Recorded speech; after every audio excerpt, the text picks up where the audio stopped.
This is the No Excuses Coaching Podcast with Ryan Montes and Alana Banks, where we discuss the mindset, the attitude, and the strategies of elite coaching. Hey everyone, it's Alana here. And this week, we're just taking some time off from recording. So what we decided to do was share our most popular episode from season 1, when we were just tiny baby podcasters. And the episode that had an overwhelming amount of downloads was our very first episode, where we talked about the 2 criteria that make you wildly successful. So we're going to share that one with you again for this week. If you haven't had a chance to tune in, you can tune in now and see if you meet those 2 criteria. So happy New Year. I hope everyone is doing well and had an amazing holiday. And we'll be back next week with fresh episodes for all of you. So without further ado, here is the 2 criteria that make you wildly successful. I hope you all enjoy it. Hello, everybody. Okay, important question for you. What if there were only 2 things you need to know and do in order to be wildly successful? By the way, this is the No Excuses podcast with Alana Banks and Ryan Montes. And this is the Inconceivably Awesome Coaching podcast for inconceivably awesome coaches and other people who are interested in what we have to talk about. Okay, Alana, you wrote something I found interesting the other day. By the way, welcome everybody. There's 2 ways I know if you'll be wildly successful. Alana, what are you talking about? And what are these 2 ways? Reason number 1, or I guess way number 1, is that you're willing to look foolish. You're willing to do something, say something, create something that's, maybe going to put your neck out there a little bit, maybe going to make people turn heads or raise an eyebrow. And that's okay. The second one is that you see failure as feedback, which means you're not afraid of failure. You're not afraid to try something, get some feedback, and course correct if it didn't work out the way you maybe thought it was going to work out. So those are my 2 obvious signs that I look for when I know someone is going to, really be successful or not. Just to recap, you're willing to look foolish and you see failure as feedback. Okay. So these are important. These are things that I've heard before. I like the way you put it that, that when you're working with people, if you can see these 2 qualities in them, then that's, then they're ahead of the game. And if you can't, I guess from the sounds of it, it's something that needs to be cultivated, right? They're willing to look foolish and seeing failure as a feedback. So I want to I think for this episode, let's just unpack these 2 things and what do they mean? Because I know both of them for a lot of people are actually could be polarizing and might be, when we really unpack what these mean, these might be tough pills to swallow, right? Yeah. But I am inclined to agree that if a person sees failure as feedback and is willing to temporarily look foolish, they really are ahead of the game. Okay, so let's tackle one at a time. You're willing to look foolish. What does that mean? What does that mean? So a person is willing to dress up as a clown and, be ridiculous and just run around the streets. That's the recipe for success. Yeah. I mean, within reason. I think what it really shows is that you have courage and you have bravery when it comes to just, trying new things, trying something that maybe you've never done before.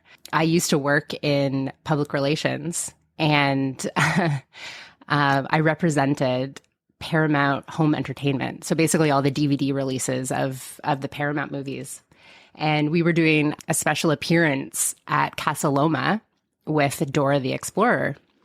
We were releasing Dora the Explorer DVD. They flew in the costume from LA, and the person we hired to be Dora for the weekend was sick with the flu. And so I ended up having to be Dora for the whole weekend at Casa Loma, which, if you're not from Toronto, is a big kind of castle downtown Toronto. It's a place where people go. It's a tourist attraction.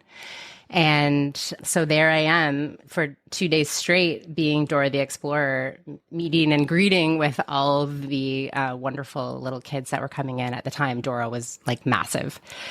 And this is something that I kind of felt a little foolish, a little silly being Dora for the weekend.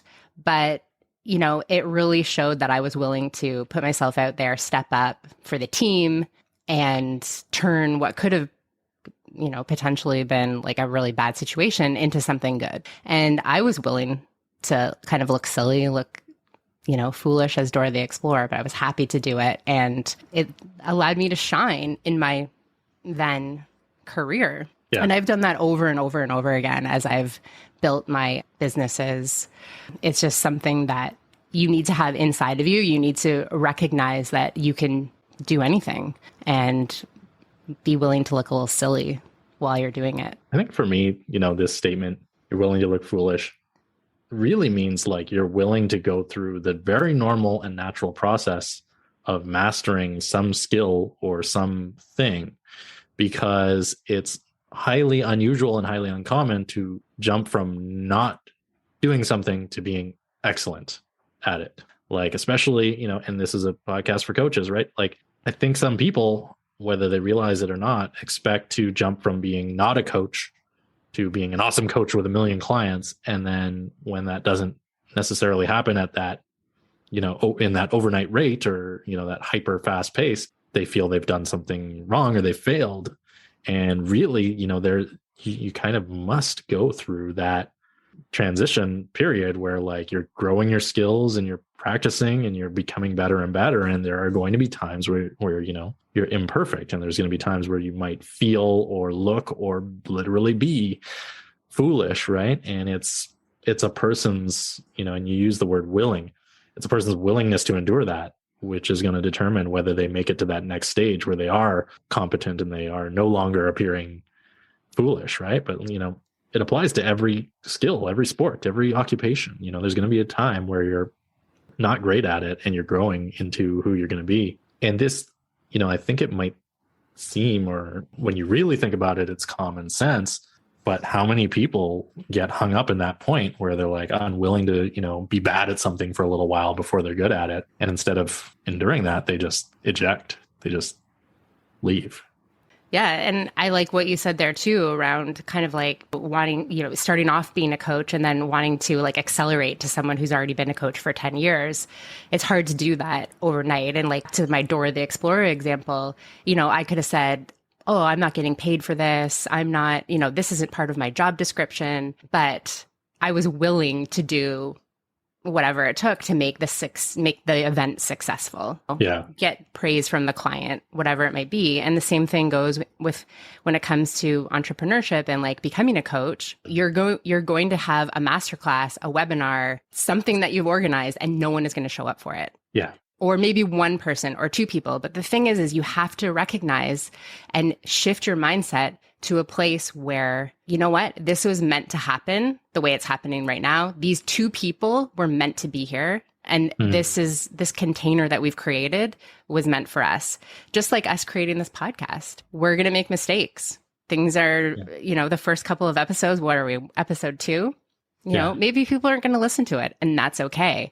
But if we keep going, if we keep looking foolish, if we keep coming on here and talking about stuff, eventually people are going to start listening.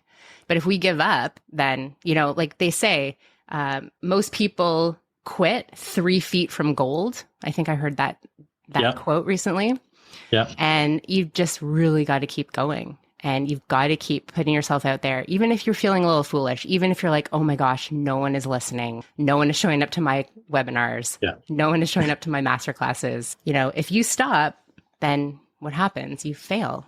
Then that's it. Game over, right? So those of you that are listening, if you hate this episode, make sure you wait for episode 10, 15, and 20, because, we need to grow through our foolish part. No, it's actually pretty good so far. But anyways, I agree with you. Alana. Okay.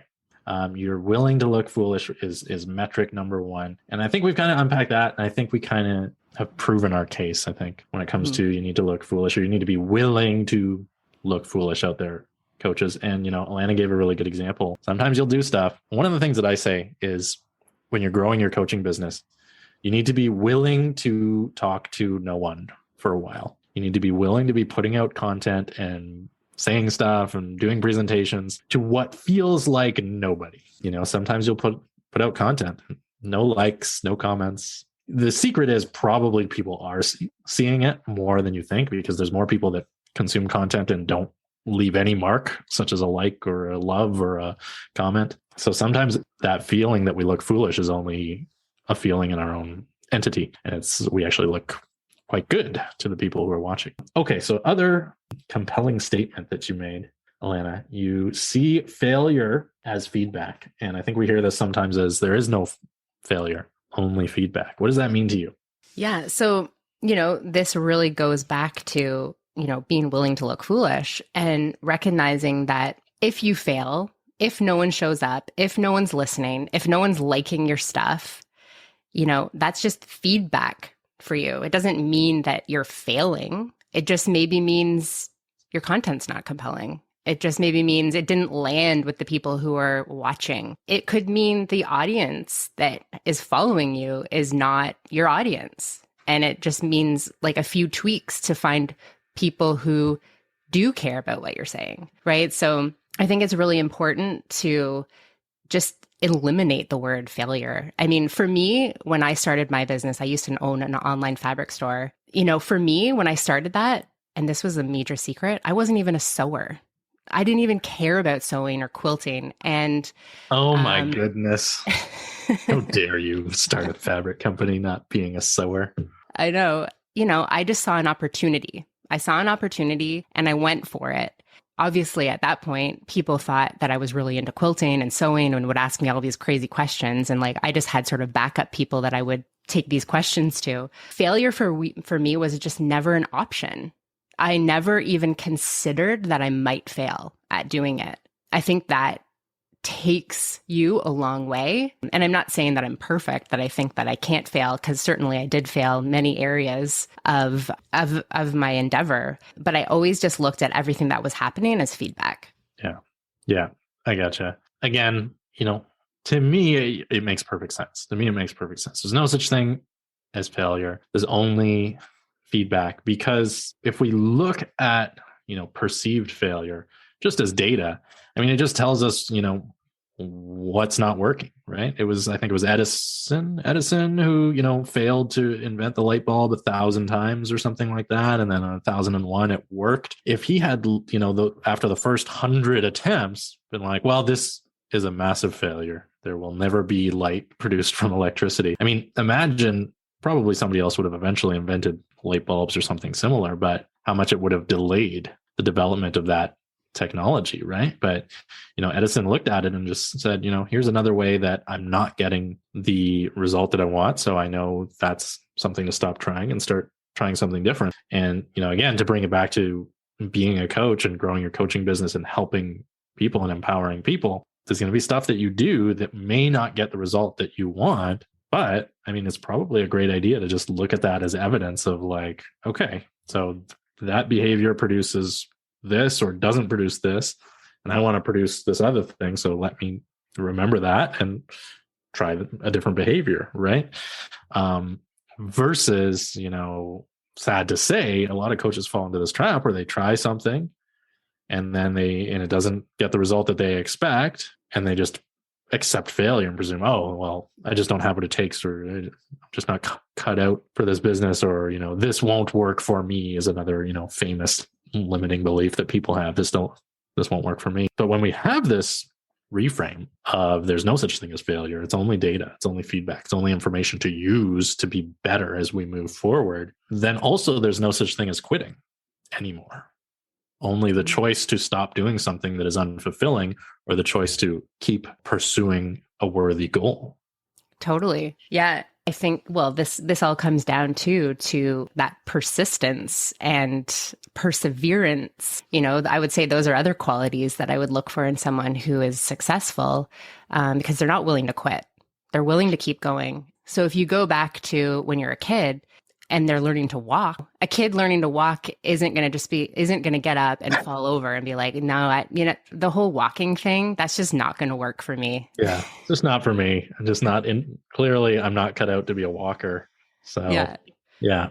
So I like to kind of go back to that example, because as children, we're open to anything. We're open to trying new things. We're open to standing up and falling over and like figuring things out. And that sort of goes back to that childlike wonder, right? So if we can approach our coaching businesses, approach our entrepreneurial endeavors as children with that childlike wonder, with the knowing that eventually we're going to be walkers. Yeah. Eventually, I'm going to get up and I'm going to be running and I'm going to be playing soccer. You know, I think you really just need to approach your life with that mindset. And so when I think of, you know, you see failure as feedback, I think of that childlike wonder. I think of that child who's learning to walk and who is going to stop until they're running around the backyard, keeping going. And maybe that's the third one. It's that persistence, that perseverance and the persistence of continuing. Yeah. Perseverance, continuing, not giving up, not quitting, and doing so selectively, right? There's a difference between a tactical retreat and just throwing down your arms and giving up. When we come to the realization that something really genuinely is not for us, or we do not like it, or it is not fulfilling, you know, it's not quitting to just choose to go a different route and stop doing that thing. The difference is, you know, am I stopping because it's too hard or I couldn't figure it out, but I still wish I could do it? Or am I stopping because I have zero interest to do this thing? If it's because you have zero interest, then great, go spend your energy and time and money, you know, doing something you're passionate about. But, you know, if you're quitting or you're stopping exerting effort towards a goal that you still believe is worthy and that you're still passionate about, it just means that you don't yet know what you don't know. There's just some piece of the puzzle that, you know, is still unknown to you. And once you find that, it's going to unlock, you know, all that potential and all that forward movement towards your goal. And I think coaching industry is a lot like that. There's a lot of people, you know, and Alana said, people, you know, miners stop digging 3 feet before they hit the gold. And there's a lot of people in the coaching industry that are like that. They're so close. They're on the brink of really empowering other people and really bringing tremendous value to the world, and in turn being compensated well for it. And they stop, you know, when they're that close, or they coast when they're that close instead of really, you know, doubling down on their efforts when they need to be doubling down on their efforts, right? Thoughts on that? Yeah. And I think it's so easy, right? Because we get into, especially when it comes to coaching, because it really has blown up, I would say, in the last like couple of years, especially with like Instagram, and, you know, you're literally seeing inside of these people's businesses. And, you know, you have to remember, especially if you're a coach starting out, you know, you're comparing yourself to people who have been doing this for like 5, 7, 9, 12 years. Yeah. And it's so easy to do that right now because of Instagram, because, you know, we have access to so much. And so you really have to put everything into perspective.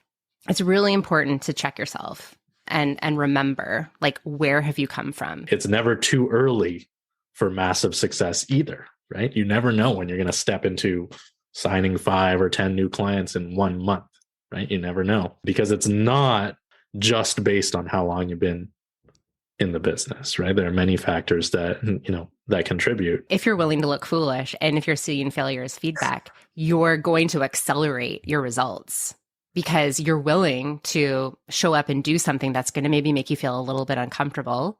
You might flop at that, but you're going to pick yourself up a lot faster too. Yeah. If you're in this frame of mind, which is then again going to accelerate your results, which could then lead you to like blowing up, you know, quickly. So yes. I'm with you. I'm with you on that as well. But also, you know, you have to, I guess there's 2 sides, right? You also have to, if things aren't happening really, really quick, don't let that be the thing that's going to make you quit either. Yeah. I agree. Okay. I think probably that's it for this one, right? Yeah, I think so. And I think, you know, I would challenge anyone listening to maybe put yourself out there. Do something that you have been avoiding. Think about, you know, what's preventing you from doing something, and just go and do it. And I know that sounds easier said than done, but it is going to bring you results, and it will bring you success. Yeah. And just, and, and ask yourself, where have I not taken a risk because I was afraid of looking foolish? Where have I stopped putting in energy or effort because I had a perceived failure when in fact it should have been just a perceived piece of feedback and data? Ask yourself, look back over, where you've placed your energy and efforts in the last months and or years, and have that honest moment of introspection, and analyze it, because you may find something worth revisiting, or you may just shift your own identity a little bit such that you are less risk averse and willing to look foolish, and willing to see the feedback in the disappointment as opposed to labeling it failure. Exactly. Yeah. And this really comes back to limiting beliefs too. So if you're answering these questions as we're asking you right now, and you're coming up against some roadblocks, maybe this is your sign that it's time to talk to a coach. Now might be a good time to just remind people, if you specifically what Alana and I do, and I think I can simplify it. If you want coaching, talk to Alana. If you want to be better at coaching, talk to Ryan. Does that sum it up pretty well? I love that. Yes. Cool. All right. So we'll leave it there for today. I'm at Ryan Montes NLP on Instagram, ryanmontes.com. And Alana, where can they find you? At Alana Banks Coaching on Instagram and Alana Banks on Facebook. And Cool. We will see everyone next time for episode 3. Sweet. All right. Thanks, Alana.